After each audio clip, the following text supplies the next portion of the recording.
Ser podcast. Las 7 de hoy por hoy. Ser podcast.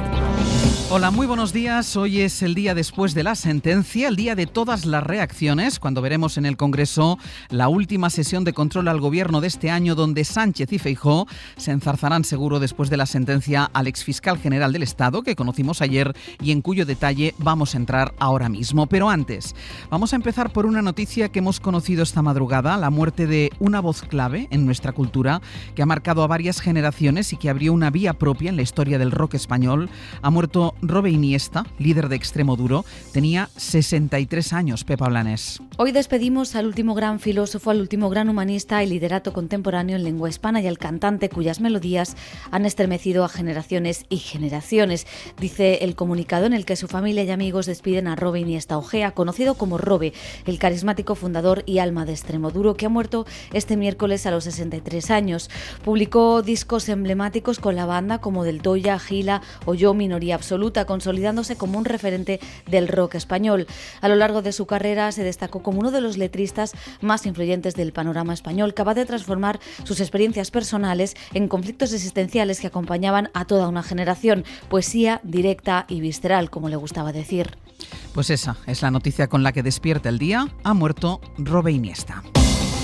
19 días después de que lo condenara, el Tribunal Supremo publicó ayer la sentencia contra Álvaro García Ortiz, exfiscal general del Estado, por la filtración del correo del abogado del novio de Ayuso en el que reconocía 2 delitos de fraude fiscal. La tesis del Supremo es que cometió un delito al intentar combatir el bulo, la noticia falsa, que difundió Miguel Ángel Rodríguez, jefe de gabinete de la presidenta madrileña, en la que aseguraba que la Fiscalía estaba ofreciéndole un pacto a Alberto González Amador. Era al revés. Su abogado reconocía 2 delitos y proponía un acuerdo al Ministerio Público. 5 de los 7 magistrados consideran que García Ortiz filtró él o alguien de su entorno y con su consentimiento, dice, ese correo.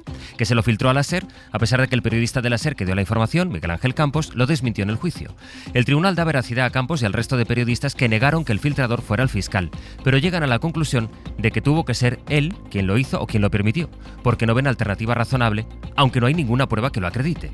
Esta es la conclusión del Supremo, de la que discrepan las 2 magistradas que han emitido votos particulares porque creen que al fiscal se le condena por una hipótesis. José Luis Astre, hola. Hola, buenos días. La sentencia condena a García Ortiz por una filtración que da por hecho que hizo él y también por la nota de prensa posterior para desmentir el bulo de Miguel Ángel Rodríguez. Dice esta sentencia que la nota de prensa consolida y hace oficial la filtración que comenzó por el correo, según esta tesis. Los magistrados reprochan a García Ortiz que respondiera a esa noticia falsa, a esa mentira, cometiendo lo que para ellos es un delito.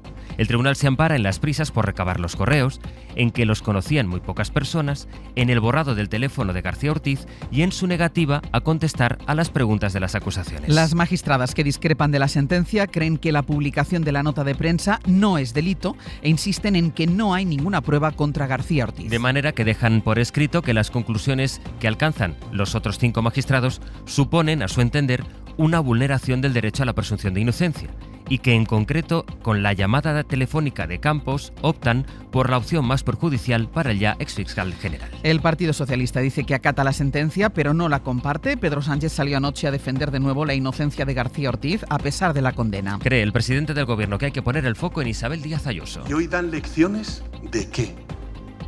¿De una sentencia a un fiscal general del Estado que lo que ha hecho ha sido defender la verdad y la institución de la Fiscalía General del Estado?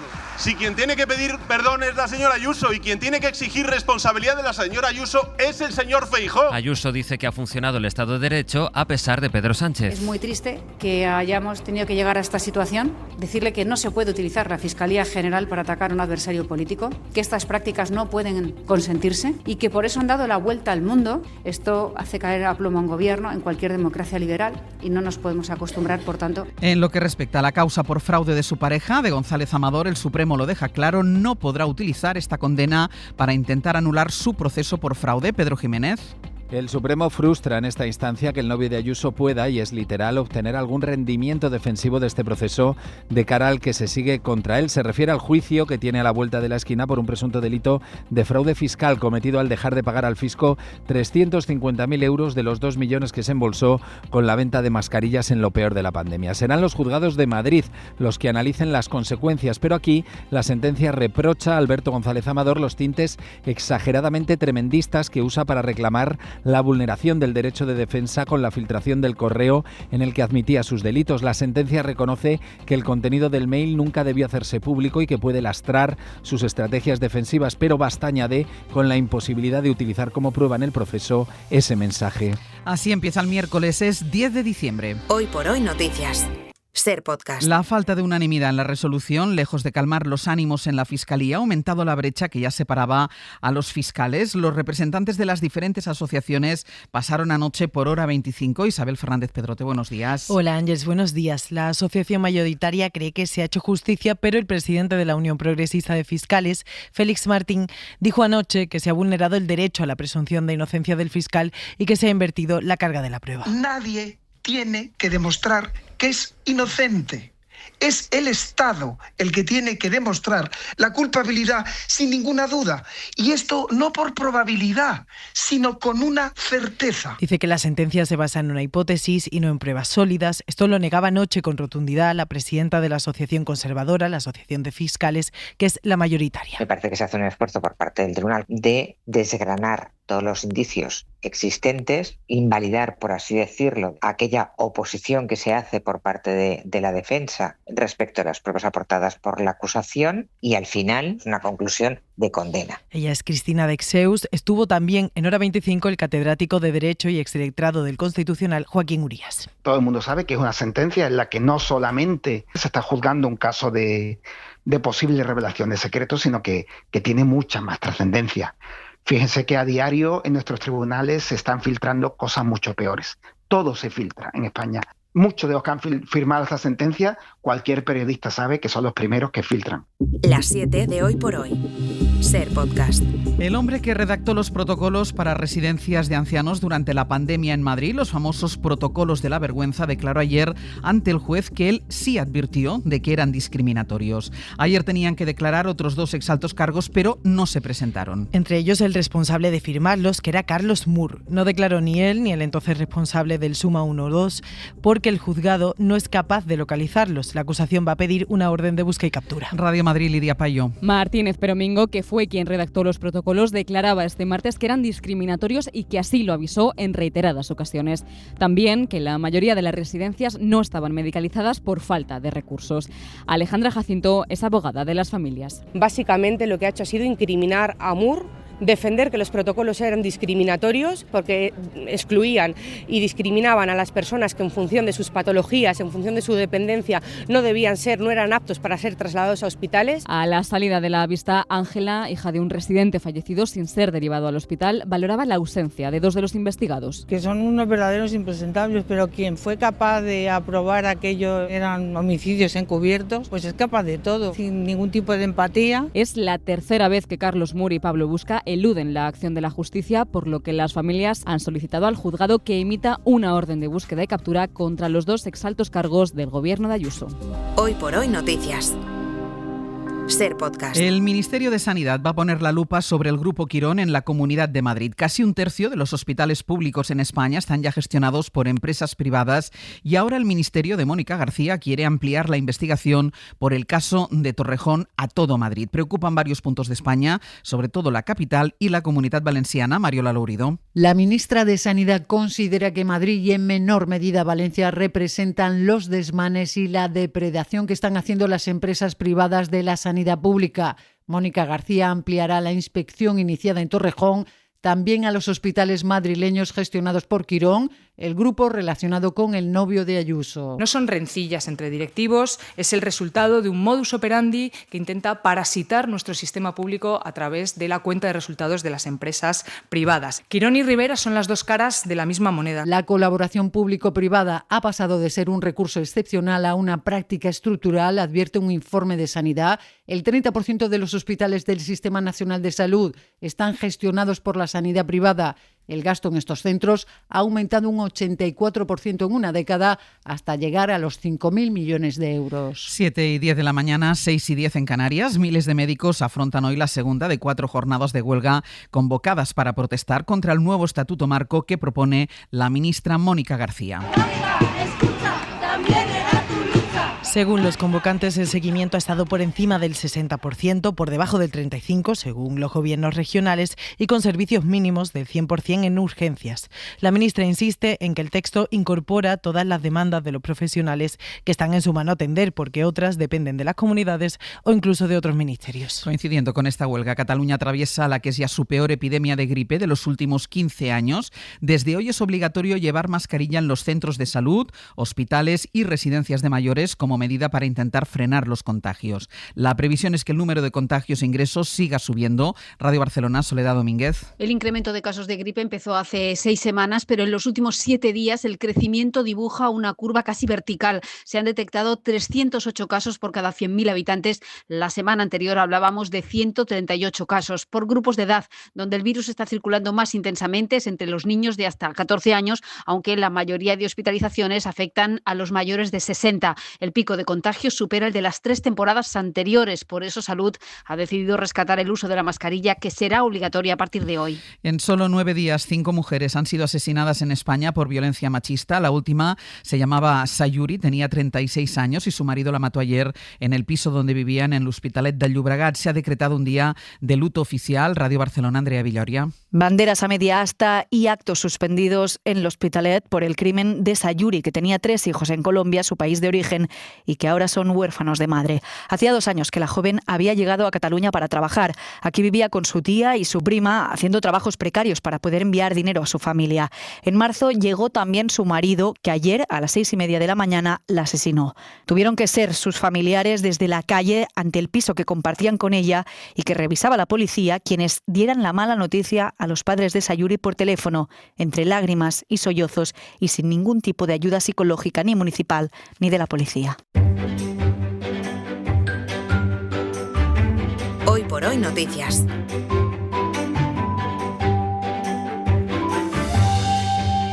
Ser podcast.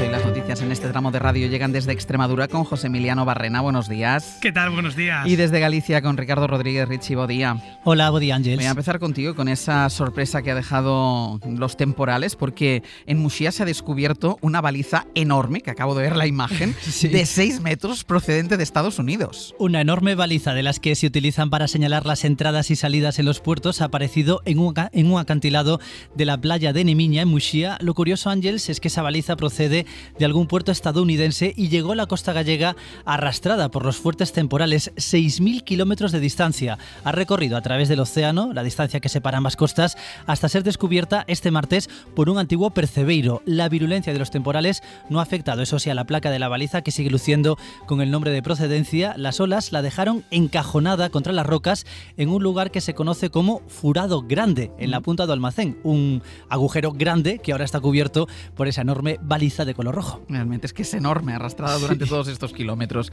Alejandro Sanz ha recibido el Escobón de Oro, que entiendo que es una escoba, en Jarandilla de la Vera.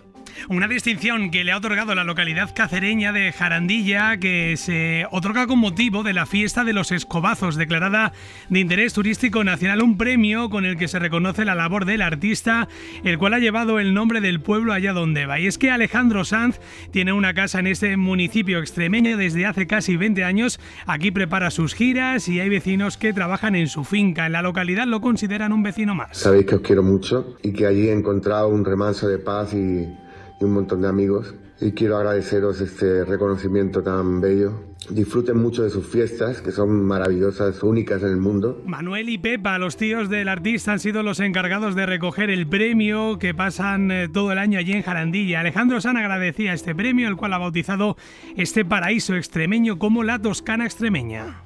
Y ahora que seguramente están pensando en los menús de Navidad, trucos, Richie, para cocinar bien el marisco. Pues estamos en los días en los que más marisco se compra de todo el año. Ya sabes que hay que lo congela Ángels para cocinar en los días principales de la Navidad. Y como en todo en la vida, cocinar bien el marisco tiene sus trucos. Hay que fijarse bien en la procedencia y tener en cuenta que mariscos como las centollas, nécoras o los bogavantes hay que comprarlos vivos. Importante también la forma de cocción. Lo más adecuado sería hacerlo en agua de mar, pero podemos simularla añadiendo 60 gramos de sal por cada litro de agua. Nos lo cuenta el chef Alex Méndez. Lo primero, que esté vivo. Lo segundo, cuando lleguemos a casa, lo cocemos. ¿Cómo se cuece este marisco? Mirad, en agua de mar. No tenemos agua de mar aquí, entonces la vamos a simular. Vamos a poner 60 gramos de sal por litro.